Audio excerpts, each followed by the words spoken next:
الصلاۃ یعنی وضو و غسل کا بیان اور نماز کے متعلق احکام ہم نے سماعت فرمائے تھے۔ تو آگے فتاوی رضویہ کے اندر کتاب الجنائز یعنی جنازے کا بیان، میت اور میت کے متعلق جو شرعی احکام ہیں، قبروں کے متعلق جو شرعی احکام ہیں، وہ اس باب کے اندر ہم سماعت فرمائیں گے، اور بہت ہی ضروری مسائل ہیں، کیونکہ اس حوالے سے بھی ہمارے ہاں بہت ساری غلط رسومات پائی جاتی ہیں اور ہم اسی پر ڈٹے ہوئے ہیں۔ تو اعلیٰ حضرت علیہ رحمت سے سوال کیا گیا کہ جس وقت آدمی علیل ناقابل صحت مثلاً مدکوک ہو جائے، امید زیست نہ رہے، تو اس کو شرعاً کیا کرنا چاہیے اور عزیز و اقارب کو کیا کرنا چاہیے؟ یعنی ایک شخص قریب المرگ ہو چکا ہے، بہت زیادہ لاغر و کمزور ہو چکا ہے اور زندگی کی امید اب ختم ہو چکی ہے۔ اس حالت میں اس بندہ مومن کو کیا کرنا چاہیے؟ اس میں شریعت کیا کہتی ہے، ہمارا دین کیا کہتا ہے؟ تو آپ علیہ رحمہ نے جواب ارشاد فرمایا، جواب تو کچھ طویل ہے لیکن خلاصے کے طور پر اس کا جواب سماعت فرمائیں کہ آدمی ہر وقت موت کے قبضہ میں ہے، مدکوک اچھا ہو جاتا ہے اور وہ جو اس کے تیمار میں دوڑتا تھا اس سے پہلے چل دیتا ہے۔ فرمایا کہ بسا اوقات ایسا بھی ہوتا ہے کہ کمزور و لاغر اور قریب المرگ لوگ جنہوں نے زندگی کی امید چھوڑ دیتی ہوتی ہے، وہ تندرست ہو جاتے ہیں، اور جو ان کی تیمارداری کر رہے ہوتے ہیں، ان کے لیے بھاگ دوڑ کر رہے ہوتے ہیں، وہ پہلے چلے جاتے ہیں دنیا سے۔ تو فرمائیے کسی کا کوئی پتہ نہیں ہے، لیکن ہر وقت وصیت تیار رہنی چاہیے جس میں اپنے پسماندوں کو توحید الہی عز و جل، رسالت پناہی صلی اللہ علیہ وسلم و استقامت عقائد اہل سنت اور اتباع شریعت و اصلاح ذات، بین وحدت و قرب اولیاء، اور اس کے علاوہ کفار اور دلال و فسق کی ہدایت ہو، اور بعد کو کچھ ترکہ چھوڑے تو اس کا شرعی کافی انتظام جس میں نزا نہ رہے، اور اپنی تجہیز و تکفینوں میں اتباع سنت کی ہدایت، ان پر لازم ہے کہ اس پر عمل کریں۔ یعنی فرمایا کہ ایسی وصیت تیار کر کے رکھے جس میں اپنی تجہیز و تکفین کے متعلق بھی وصیت کر کے جائے کہ میری تجہیز و تکفین سنت کے مطابق کرنی ہے، نوحہ نہیں کرنا، رونا پیٹنا نہیں ہے، اور سنت کے مطابق میری تجہیز و تکفین کرنی ہے، جنازہ سنت کے مطابق لے کر جانا ہے جیسا کہ شریعت کا طریقہ ہے، اور اگر شریعت کا طریقہ اسے پتہ ہے تو بتا کر جائے، یہ وصیت کے اندر لازم ہونا چاہیے۔ بلکہ حدیث مبارکہ اس پر شاہد ہے، پیچھے ہم نے کئی مرتبہ پڑھی ہے کہ نبی کریم صلی اللہ علیہ وسلم نے فرمایا کہ ایمان والے کے لیے جائز نہیں ہے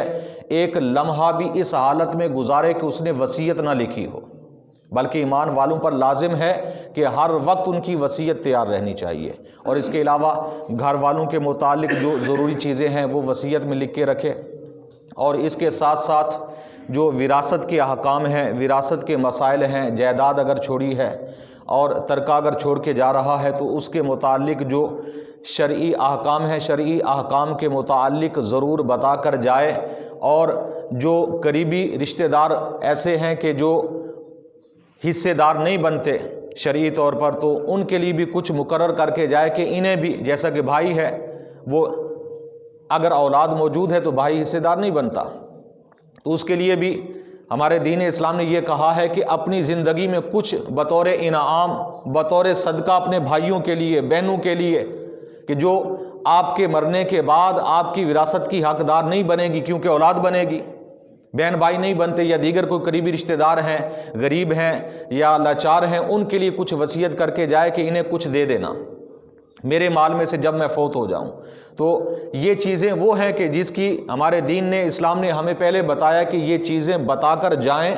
کہہ کر جائیں۔ ہاں اگر آپ کے اب فوت ہو جانے کے بعد اگر ورثاء جو ہیں وہ خلاف ورزی کرتے ہیں تو وہ ورثاء گناہ گار ہوں گے، آپ نہیں ہوں گے۔ اگر آپ ہی اپنی بچیوں کو بلا کر کہتے ہیں جی معاف کر دو،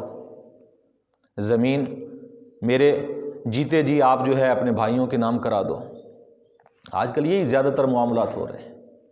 یعنی زبردستی معاف کرانا۔ اب بچیاں کیا کریں؟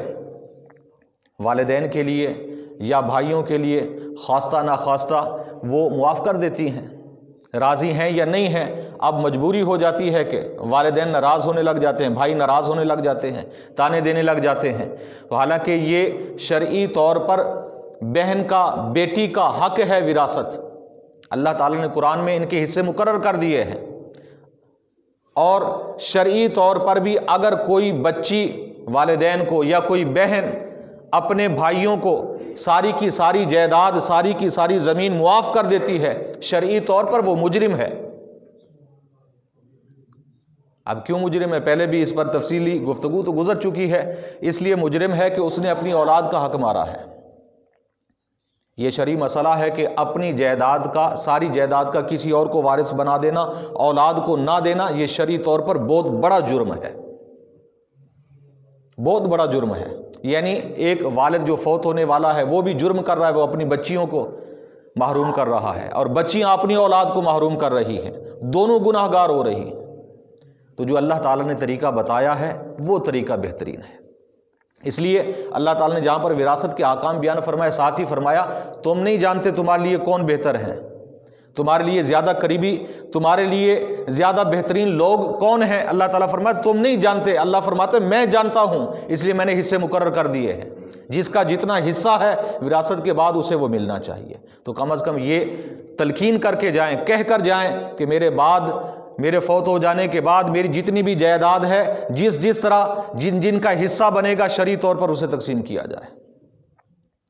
تو پھر قبر میں نجات ہو سکتی ہے. اگر ایسا نہیں کریں گے تو پھر قبر میں گرفت ہو سکتی ہے. اللہ تعالیٰ کی بارگاہ میں دعا ہے نبی کریم صلی اللہ علیہ وسلم کے وسیلہ سے ہم سب کو دین کی صحیح سمجھ عطا فرمائے، آپ علیہ الصلوۃ والسلام کے نقش قدم پر چلنے کی توفیق عطا فرمائے. آمین بجاہ النبی الآمین.